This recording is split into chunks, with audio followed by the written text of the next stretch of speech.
I love using rust in my art projects, but I also have a healthy respect for the fact that rust is a chemical and could be a little bit dangerous. So I was really excited to learn this new method of rusting objects without using vinegar as a wetting agent. Stick around and I will show you a safer way to create black oxide instead of red oxide and make a more stable, rusted project to use in your art. I learned this method without using any vinegar from Alice Fox, and I will link to her book down below. It's a fabulous book with a lot of great techniques in it. And instead of vinegar, she uses tea. This just happens to be English breakfast tea that I brewed. But she uses tea as a wetting agent instead of vinegar and gets some marvelous results. This is some cotty paper and an old doily. Mine's there. This to go over there. I got another little scrap of fabric here. And then, because I'm clumsy, I'm just going to use my pipette and I'm going to wet the rusty object. So black oxide is much more stable, so you don't have to worry about it transferring as much. You don't have to neutralize the fabric or paper afterwards. You seem to get better results when you lay your fabric or your paper over the rusty item. And rust is just one layer, so you see I'm not worrying about getting the entire paper saturated. That's okay. Let's put that one up there. And this is just some watercolor paper. Not an exact science.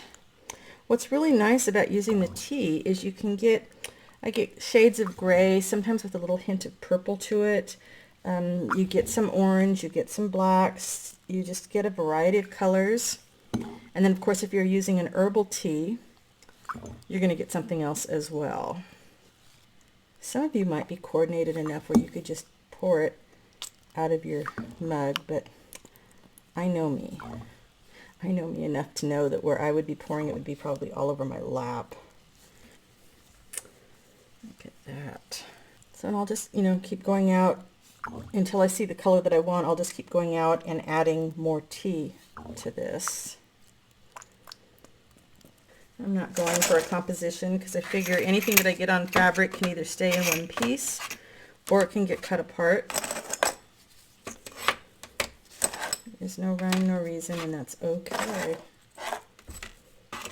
This just makes me feel so much safer when she said that this was much more stable. The black oxide was much more stable.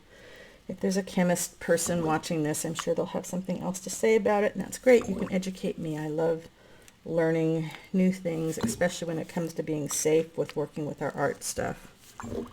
We want to be safe. All right, so I'm going to go put this outside. I've got some plastic wrap. I'm just going to lay over the top of it. I'm not trying to seal anything down, and I'm just going to let it sit, and I will check it. And then when things have got some color on it, I will bring them back in and show them to you.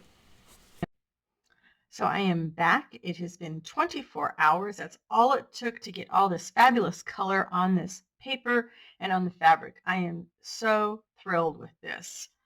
I just left this outside on the covered deck, and in no time at all, the color had transferred. And this wasn't even my most rusty pieces. So this is the cotton rag paper or cotty paper and some watercolor paper. And I haven't ironed these yet. If you do iron your stuff after it's been rusted, make sure you use a protection paper, some parchment paper or something on it.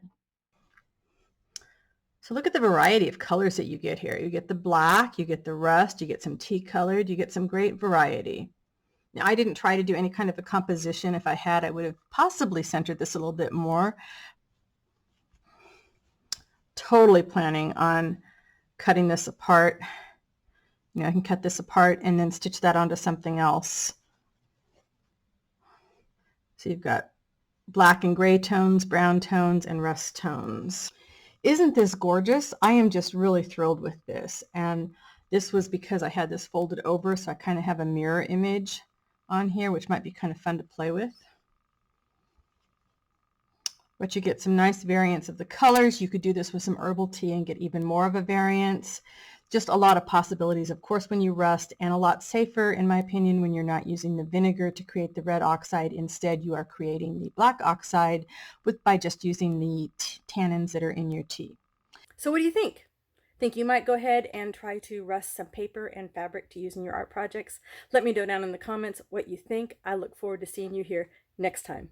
Bye-bye for now. If you're not already a subscriber, I hope you will subscribe. And if you're not in the Facebook group, come join us over there where we share, support, and connect with one another on our artistic journeys.